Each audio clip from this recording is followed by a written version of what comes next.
Fine. So I've divided a paper into hell and heaven two parts. CET में you'll be surprised to know 100 mark का paper is easy, angel, and 100 mark का paper is tough, devil. Because of these 100 mark का tough paper, average percentile which is 95 percentile is around 100 marks. तो इसके लिए public का 100 marks आता है average 95%. बस 100 में सिर्फ 5 लोग हैं जो 100 पार होंगे. तो सीट इतना भी आसान नहीं है बिकॉज ऑफ दीज टॉपिक्स. ठीक है. And these are your health topics.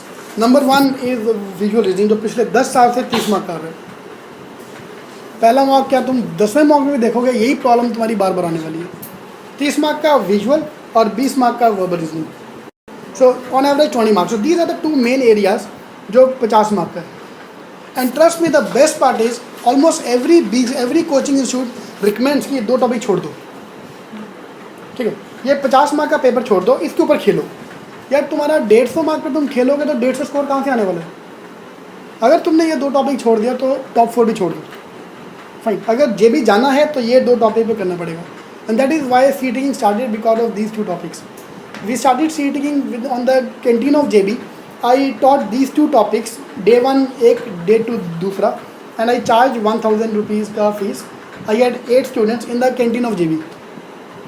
ठीक है, that was how we started with the canteen of JB. Next year we did the same workshop in Ruia college and next week and we had 169 people. Because उस दिन से लेके 2007 से लेके आज तक सबका जो वीक एरिया इज सेम. ठीक है, ये आप लोगों को अभी समझ नहीं आ रही है बिकॉज अभी आपने ज़्यादा मॉक नहीं दिए हैं. एक बार कुछ मॉक दो, हर मॉक में वही प्रॉब्लम बार बार आने वाली है. ठीक है. Number 3 is puzzles. 20 मार्क का जो आएगा. RC 15 मार्क का. आज के मॉक में किसने RC किया? Almost 20% people have done RC. बाकी इतना छोड़ 2 पेज का 2.5 पेज का RC था यार. इतना टाइम ही है हमारे पास करने का. ठीक है, तो ये तुम्हारा अनदर. ठीक है, ये पहले 2 are very bad areas, next 2 are okay bad area. इसमें तुम्हारा 50% अटेम्प्ट हो जाएगा. ठीक है, I remove everything from here. Last 3 is your deductions. 5 mark का आएगा. सीरीज 5 मार्क का आएगा. कॉम्बिनेशन प्रोबेबिलिटी 5 मार्क का आएगा.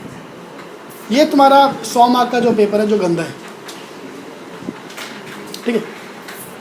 इसके अलावा आसान क्या, these are easy topic. Maths की कोई प्रॉब्लम नहीं है. तो जो भी नॉन इंजीनियर है तुम्हारा टेंशन, मैथ्स की तुम टेंशन मत लो. अगर तुम सिर्फ हमारी बुक्स का सॉल्व एग्जाम्पल कर रहे हो is more than sufficient. Solve example छोड़ो, पहले 20 क्वेश्चन कर लो हर चैप्टर का, बहुत हो गया.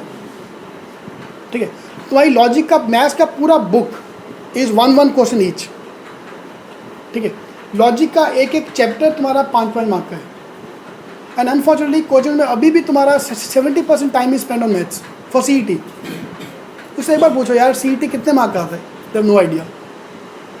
ठीक है, बिकॉज CET का फोकस नहीं किसी का.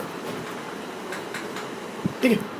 DI 30 marks easy, they are all easy areas. Verbality पूरा 35 मार्क का ईजी. 35 में से 25 मार्क का आएगा वो कैब, बट ईजी वो कैब. देयर इज नो एक भी टॉपिक, एक भी ऐसा नहीं होगा जो तुम्हें अतरंगी लगे अरे ये कहाँ से आ गया वर्ड. ठीक है. NMAT का अगर दिया था, NMAT का वो cab was tough, not easy. लेकिन यहाँ का वो कैब ईजी है. ठीक है, तुमने देखा होगा वर्ड, सॉल्व नहीं कर पाया अलग बात है, लेकिन देखा होगा वर्ड का. NMAT में देखा नहीं था ऐसे वर्ड से क्यों देखा, वो चुन चुन के डालते हैं वर्ड जो कभी पता नहीं कभी देखे ना. ठीक है. इसके बाद coding decoding 5 mark, input output 5 mark, logical reasoning के अदर टॉपिक 10 मार्क. तो तुम्हारा बाकी का 100 मार्क का पेपर. ठीक है, इसमें कोई टेंशन नहीं आएगी. लेकिन इसमें एक चीज़ प्रॉब्लम है कि इसमें अगर तुम्हारा 100% एक्यूरेसी इज़ नॉट देयर, फिर तुम्हारा कुछ नहीं होने वाला. तो अगर JB जाना है तो यू हैव टू स्कोर 100% और at least 90% accuracy in this areas. ठीक है, तो 100 में से 90 मार्क्स तुम्हारा यहाँ पे आएगा. दूसरे में से 100 में से 40 50-60 मार्क्स वहाँ से आएंगे. वहाँ पे 100 में 100 नहीं आने वाला है, तुम जो मर्जी कर लो.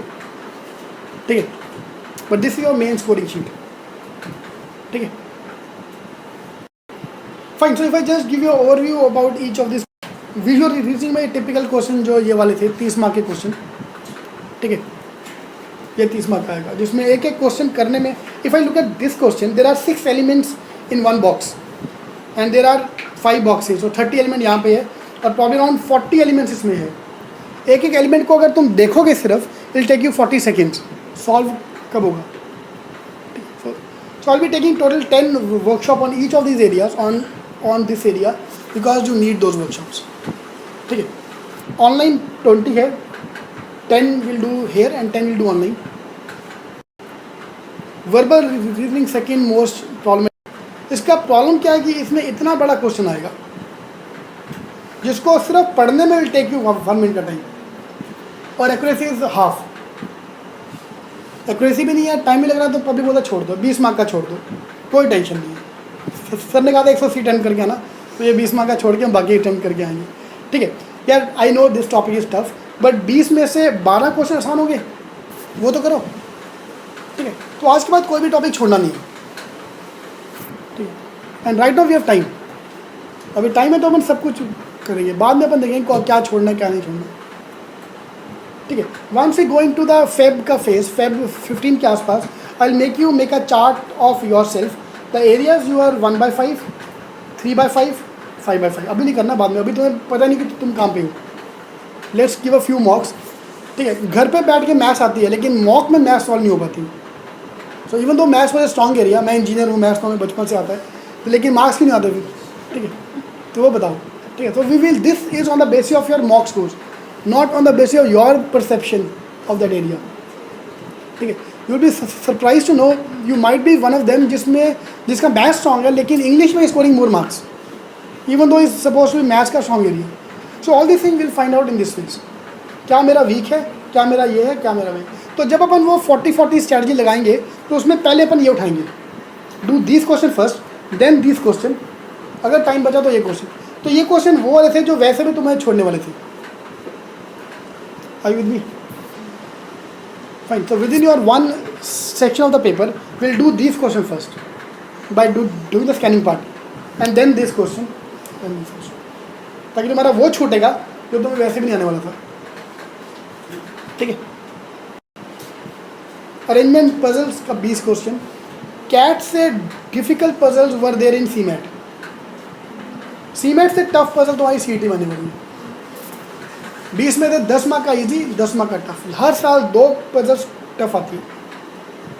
ठीक है, RC 15 mark, RC is always easy, CET का आरसी की प्रॉब्लम नहीं है, प्रॉब्लम यह है कि परसेप्शन अबाउट आरसी। 2 पेज का आरसी कौन पढ़ेगा यार, तुम देखो 15 क्वेश्चन है उसके ऊपर, एक आरसी पढ़ के 15 क्वेश्चन तुमको मिल रहे हैं। ठीक है, so RC is must do in CET and that is not the tough topic. Trust me. Deduction का 5 mark, all dogs are cat, all cows are monkeys. ठीक है, इसमें एक्यूरेसी की प्रॉब्लम है। Out of 50 people today in class, only 5 people got 100% marks, और ये area जो तुम्हारा 100% एक्यूरेसी चाहिए, और आएगा भी। कॉम्बिनेशन प्रोबेबिलिटी 5 क्वेश्चन हमेशा इजी आएगा।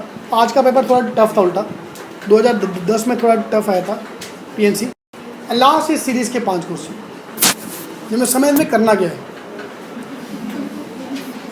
ठीक है, so this is your 100 mark का पेपर विच इज़ टफ।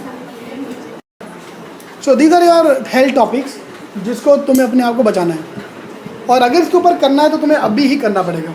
मार्च में आके will not have time to work on this areas, you to start from now. ठीक है।